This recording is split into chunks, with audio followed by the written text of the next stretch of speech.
بسم اللہ الرحمن الرحیم۔ السلام علیکم ورحمۃ اللہ وبرکاتہ۔ امید کرتا ہوں تمام دوست احباب خیریت سے ہوں گے۔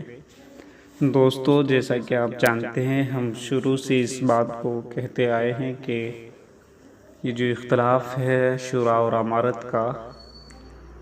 ہم ان سے کہتے ہیں، آپ جو کہتے ہیں یہ 1 کا 7 یا 10 کا 7، اب آپ کہتے ہیں کہ 10 کا 7، تو ہمیں اس سے 10 کا 7 آپ جو کہتے ہیں شورائی نظام، کثرت رائے، اس کو قرآن حدیث سے ثابت کر دیجئے۔ کوئی ایک حدیث دکھا دیجئے یا پھر کوئی قرآن کی آیت دکھا دیجئے جس میں شورائی نظام کی، کثرت رائے کی اطاعت کرنے کا حکم دیا گیا ہو۔ لیکن ایسا کبھی انہوں نے کچھ پیش نہیں کیا، کوئی قرآن حدیث سے اس کا ثبوت نہیں ملتا، نہ اسلامی تاریخ میں، بلکہ آج میرے سامنے ایک کتاب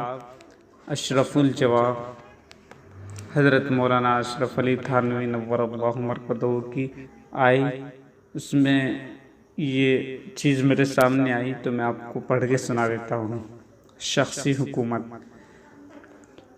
اس کا صفحہ نمبر 319 ہے۔ اشرف الجواب حضرت مولانا اشرف علی تھانوی نور اللہ مرقدہ کی لکھی ہوئی کتاب ہے۔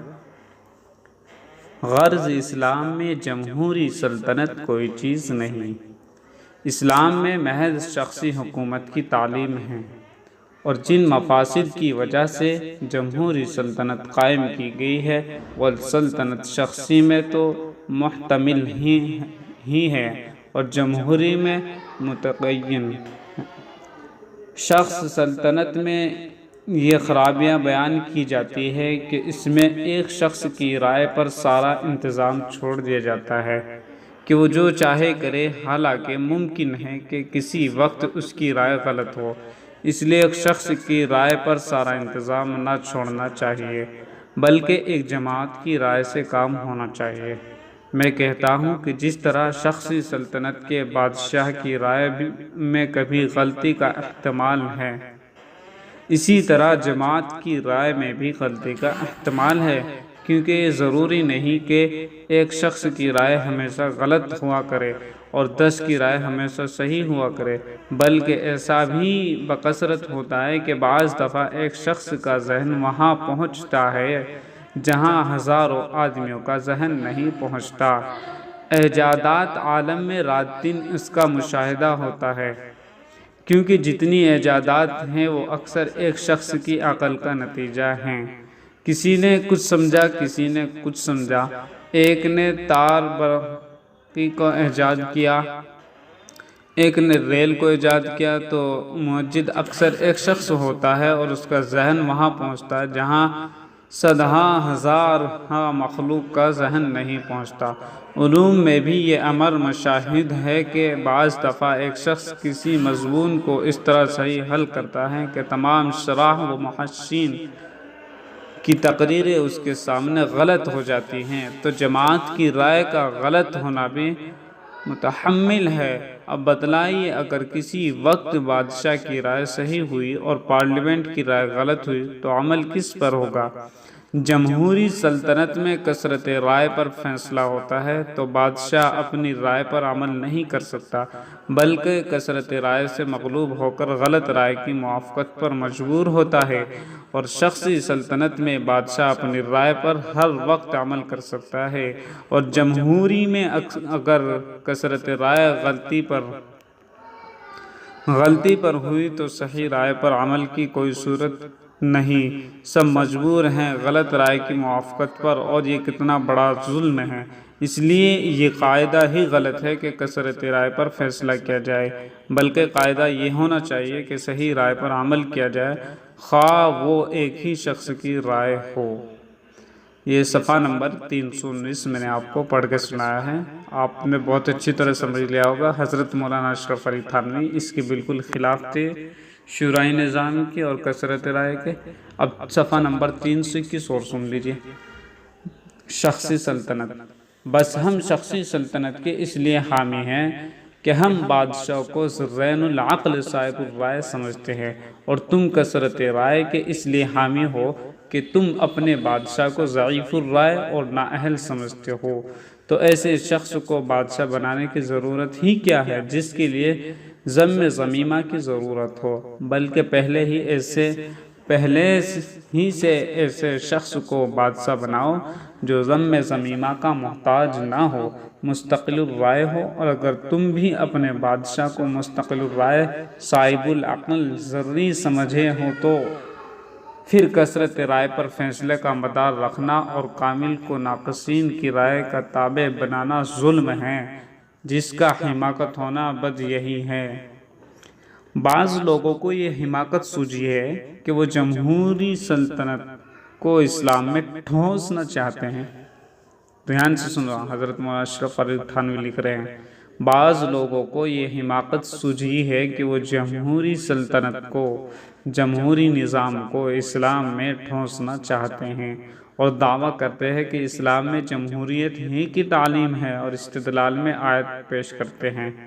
وَشَاوِرُهُمْ فِي الْأَمْرِ، اور تم معاملات میں ان سے مشورہ کرو، مگر یہ بالکل غلط ہے۔ ان لوگوں نے مشورہ کے دفعات ہی کو دفع کر دیا ہے، اسلام میں مشورہ کا جو درجہ ہے اس کو بالکل نہیں سمجھا۔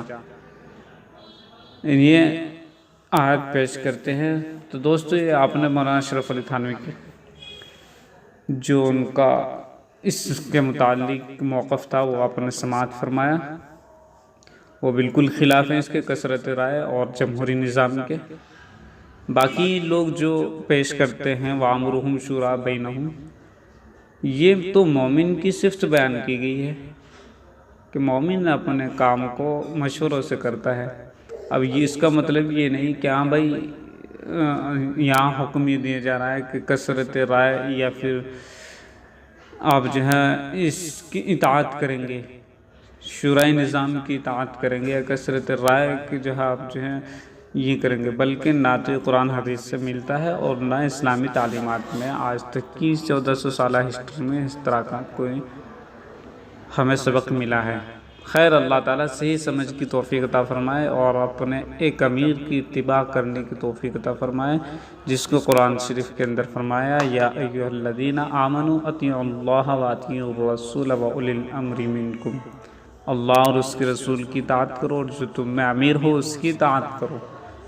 ہم بس اسی چیز کو کہتے ہیں کہ اللہ تعالیٰ ہمیں صحیح سمجھ کی توفیق عطا فرما دے۔ آمین وآخر دعوانا الحمدللہ رب العالمین۔ چاہے وہ شخص جس کو اٹھایا جا رہا ہے بظاہر عالم ہو،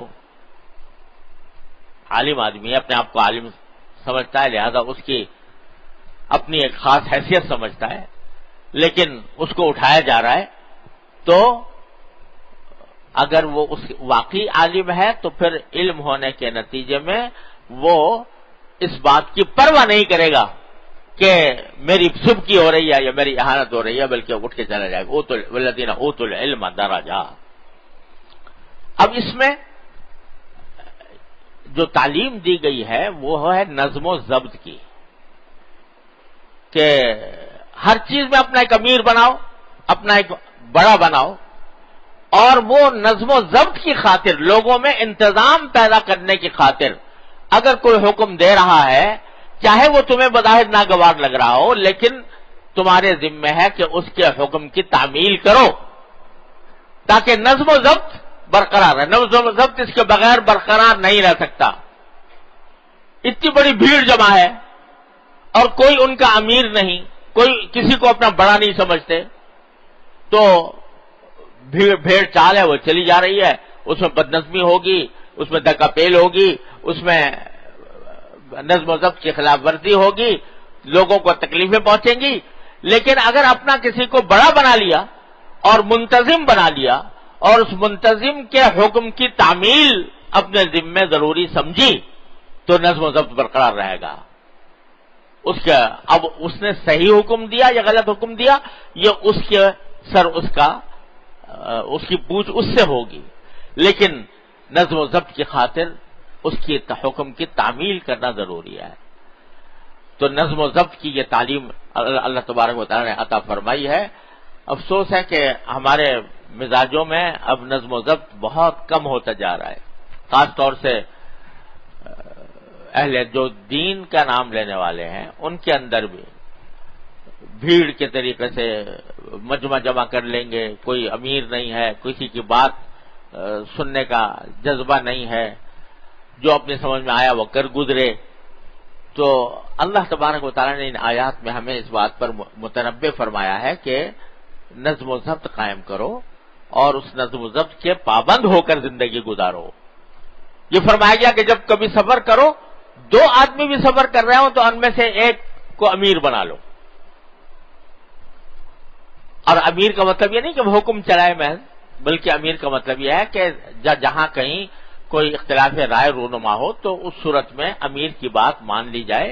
اس کے سوا کوئی چارہ نہیں ہے. اس کے سوا اگر کرو گے تو سوائے بھگدڑ کے اور کچھ بھی نہیں ہوگا. اس واسطے یہ تعلیم دی ہے قرآن کریم میں کہ اذا قیل لکم انشزوا